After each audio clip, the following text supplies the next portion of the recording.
Hey guys, what's going on? 2 minute warning. We're now 3rd and 1. Tim Santos, Mike, you know what to do. Justin Houston, y'all, was the he was basically he was also had a sign of tender at 4 p.m. deadline. Also, Jason Pierre-Paul, who we're gonna get to afterwards. Now, Mike and Santos, Justin Houston, a pass rusher. He has about I believe, 50 sacks total in his 4-year career. Okay, total of 100 mil, 56 million dollars guaranteed. Now, Mario Williams, a couple of years back when he signed with the Bills, got 100 mil, 49 guaranteed. Was this contract? Do you feel comfortable with this type of deal for Houston? Okay. No. Let me put it very, very frankly. No, I don't feel confident because here's the point. Arguably the most disruptive terror on defense is J.J. Watt, correct? Yes, you're right. Yep. What did that contract... J.J. Watt had a career season last year, correct? Yep, and he played 3-4 defensive end, which is hard. Yes, he did. And everything last year. They only won 2 games with J.J. Watt eating up all of the salary cap.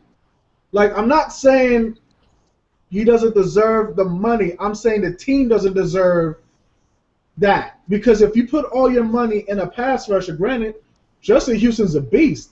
He had 22 sacks last season. That's insane. Yeah, 26, 25 years old, too. And he's young, but here's my thing. All them sacks ain't gonna help if you ain't winning. Like, if you can't sign offensive players, if you can't shore up your O-line, if you can't win, all you gonna be doing is getting sacks.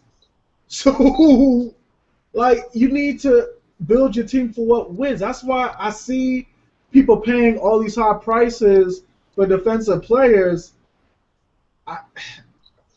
I mean, the one team who actually shorts all their defensive players won a Super Bowl. Both teams, the Patriots and the Seahawks.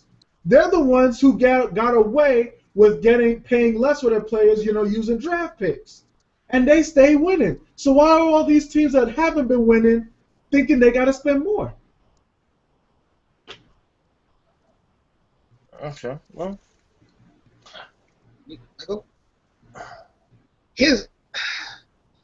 I can understand why Justin. I think you throw $100 million at just about any player, they're gonna take it. Oh yeah. My thing is this: why give this man that much money when I'm pretty sure a lot of people may not agree with this, but you can always get pass rushers to draft. It happens every single year. And you can get some of these guys on the cheaper side of things. Why in the hell, when you have next to nothing offensively, your O-line is not that good. You need to work on that. You have a good running back in Jamal Charles, and you have maybe one receiver really work damn over there, Jeremy Maclin. You have nothing. You don't really have much in the way on the offensive side of the ball, and you're not trying to fix certain things. Why in the hell are you spending $100 million on a pass rusher where you can always get another pass rusher cheaper? I mean, I understand why Justin Houston, because, well, hey, it's $100 million. Hey, I'm probably not going to get that on anywhere else at this particular point in time. So, yeah, I'm going to take it. Fine. But my thing is, when you have so many other issues to worry about, and you're spending it all in one player, I mean, what the hell are you doing? What do you think? Well, if you don't mind, Santa, I want to say this, and I want to give the Chiefs a chance. We all seen the team that has went to the Super Bowl 2 years in a row in the Seattle Seahawks. Seattle Seahawks. For a great defense. But what do they have on offense besides Marshawn Lynch? Wasn't had no wide receivers. He had a good offensive line. All right, he had a mix of just basically blue collar guys. Now, if you look at the Chiefs, on defense now, they're loaded. And, you know, God bless Eric Berry just came back. You know, he's a Captain Survivor. God bless him. You understand? So their defense is really, really loaded. And don't forget Terry Poe in the middle of the defensive line attack. Now, their defense stays intact. Now, you look at the offense. The Chiefs went to the playoffs without a wide receiver. Not last year. Now, you get Macklin, you know, like you said, last year. Sorry, the year before that. Excuse me. Last year they was almost there. But here's the thing about it: you got Macklin, you got Jamal Charles, you got DeAnthony Towns, who came out big towards the middle to give him more playing time. You got Travis Kelce, was a big surprise. So there's plays that would really discover the Andy Reid not utilize. And on top of that, they brought in a guy named Chris Conley out of Georgia. And now, Mike, you spoke very high hopes on on Conley, right? For the draft. George Conley, what was the linebacker, right? No, I'm talking about, pardon me, Chris Conley, the wide receiver. No, I didn't say anything about Chris Conley. It's probably Maurice then. Yeah. Oh, that was Maurice, but anyhow. He's solid, but okay. Out of Georgia. But see, but my thing is this. If I had to measure the Kansas City Chiefs and what they have on total defense compared to Seattle, it's not really far off. And they got a better offense. And that's how bad. Look at the division. You got the Raiders who will be building. Okay, we have the Denver Broncos, who I'm gonna say right now, Peyton Manning won't last because he's getting old. And the Chargers right now, look at them. You know what I'm saying? Right now, they don't really have much going on either. So, to me, the Chiefs still look the best team in the division. And on top of that, before we talk about other things, you gotta be a good team to win your division first. And I think the Chiefs can do that. Hey guys, can I just throw in something really quick to Michael's point about you build a team to win? Why you spend all this money on defense? I think I know why you spend all the money on J.J. Watt. He's a coming attraction. He's a gimmick. Yeah, I think fans conversation. I think that's why they gave him that money, is to bring fans to the stadium. Yeah. And here's the thing, I don't like that. Like, I get mad at that because, like, that's like when teams say, oh, we're not tanking. Okay, whatever. But I would say if their O-line is really shored up and there's no holes in their O-line, then I'm okay with this. That's what I was about to tell you, Tim. Like, okay, if you want to compare it to the Seahawks, that O-line better be looking really damn good. And Jamal Charles did a good job. Jamal Charles did his thing last year. But here's the thing. Jamal Charles has been doing a great job in spite of the O-line. You dig? Right. They get him outside. They get him outside of the backfield, catch him on screens, and he goes to work. So, so did they add on Ben Grubbs, right? They add on Ben Grubbs, right? Ben Grubbs is add on to the team. So he's a good guard. Very good guard. I really do think I totally understand what you say about what you guys say about the money. Don't get me wrong. I mean, that's a lot of money for a pass. I'm not saying you guys are wrong, but I think Andy Reid feels like, you know what I can do with this team for what he sees that maybe nobody else is being. On defense, they're gonna be very hard to beat, and we all saw what it is, especially at home. They're one of the toughest teams at home. Very true. Very true.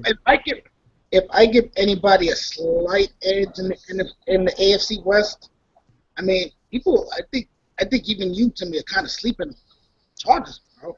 Not as bad as you're making them out to be. It's not as bad. But Santos, brother. JPP soon. Hold up. Before we get to JPP, Santos, this has been happening for a decade. Don't ever trust the Chargers.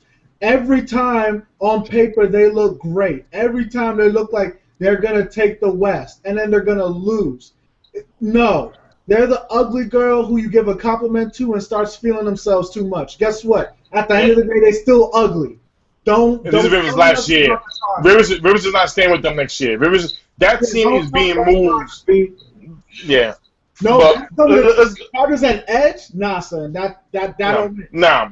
But how about JPP? Now, Jason Pierre-Paul, his situation with his finger got amputated. His thumb, he has a couple of fractures in his thumb now, is what they're saying. They're saying now he didn't sign the tender. If the Giants put him on the injury list, automatically he has to miss the first 6 games of the season. I'll tell you now, he's got to feel like he lost it. But he's the only one who lost the money. He lost. Yeah. To hold the firecracker. He lost. He's asked out. He knows this. He has to know this. I mean, I won't say lost. I would say more as a delay. It's more of a delay because the thing is this: if he comes, see, here's the thing why I don't want happening, and he got to understand this. If I'm JPP, I don't sign the tender with the Giants. I sit out the whole year. I'll risk it. You know, even though you're losing money, because the thing is this: if you're gonna rush yourself, you're gonna get hurt. You're gonna devalue yourself. Keep everybody's eyes opening on you, see what you can do. Because what happened last time? He had the back injury. Miss the first 6 games, man. If he's out here, that does not help him. He's self-serving. Right.